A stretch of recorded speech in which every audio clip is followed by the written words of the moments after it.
Hey guys, I am so excited to see you again this week, and we are going to be working on our research using our text features.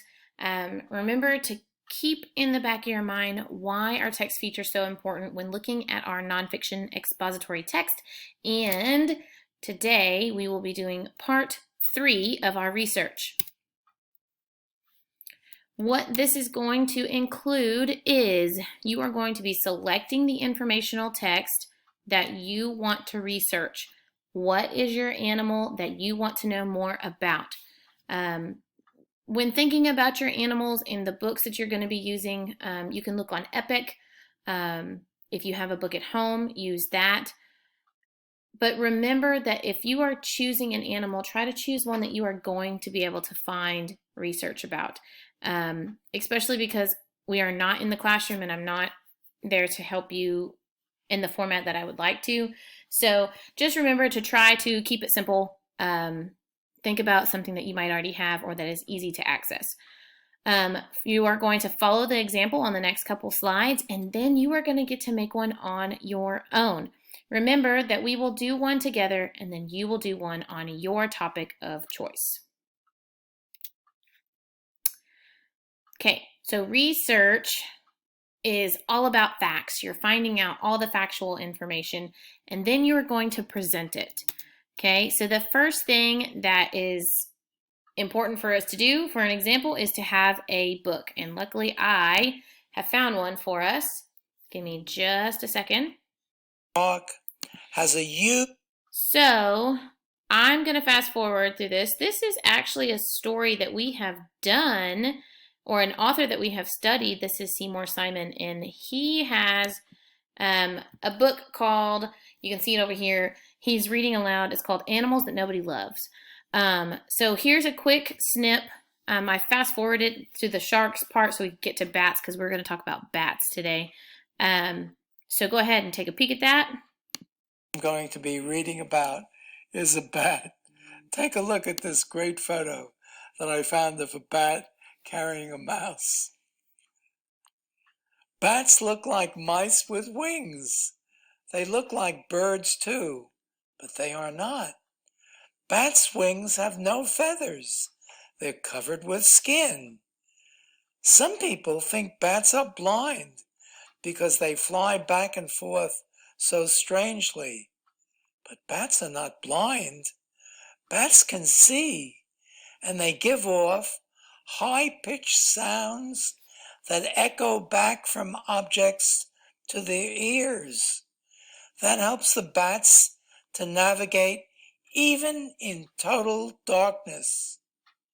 Some kinds of bats eat fruit. There are also bats that catch small animals, such as mice. And here's the picture of a bat with a mouse in its mouth, flying away to its nest. Bats can also catch small fish, and vampire bats, which suck blood from animals such as cattle. People have many strange ideas about bats, but bats do not attack people. They do not get stuck in people's hair. In fact, most bats can be helpful to us because they eat insect pets such as mosquitoes. Well, tomorrow I will continue reading from my book, Animals Nobody Loves, and I have 20. Okay, so in your spare time, you can hop back over to that and maybe let's hop back into where we were. So we heard him read about the bats. Now, what we are going to do is we are going to divide a piece of paper into fourths, and then you're going to write 4 facts about what we've learned about bats. Okay, I'm going to walk you through that. See, we put our title on there. You can also put it at the top of the page if you want to, if you don't want it in the middle, if you need the full square. This can be a regular piece of paper. You just fold it into fourths. You can draw it out if you want to. I drew lines on mine. Any way you want to organize it, just as long as you have your 4. Okay, so based off of the story that we read today, we have our animal, bats. Bats look like mice with wings, was one of the facts that he said. Another one he read was bats' wings have no feathers. Some bats eat fruit. And bats can fly in total darkness. 4 simple, quick facts that we have organized in our graphic organizer. So, with this, you are going to create your own. I have created a template for you that is on the Google Doc that you can go back and just type in if you want to. You can fold it up on a piece of paper if you want to. Make sure you put your book title on there. You're going to do the exact same thing. You're going to divide your paper into fourths. If you're using the template that I already made, then you're just going to type them in there. I've already created the 4 squares for you. And then you're going to write just your 4 facts in what your animal is and what book you've used. And that is going to be it for today. It's a very simple step. Don't stress out. Use notebook paper if you have to. You can type it in or you can print out the template and write it in.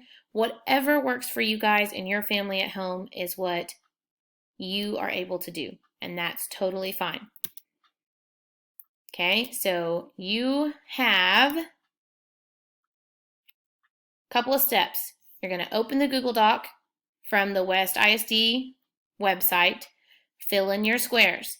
There are 3 ways that you can fill in your squares. Do it on your own piece of paper at home, take a picture, send it in.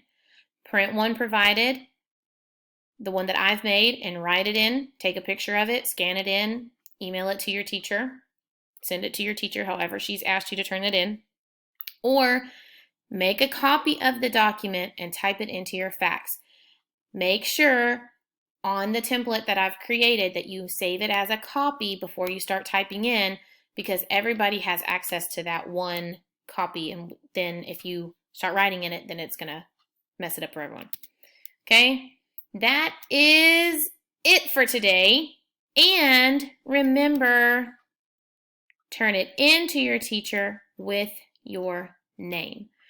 If you have any questions, ask your teachers. We're here for you, and anything you need, just let us know, and I'll see you again on Thursday.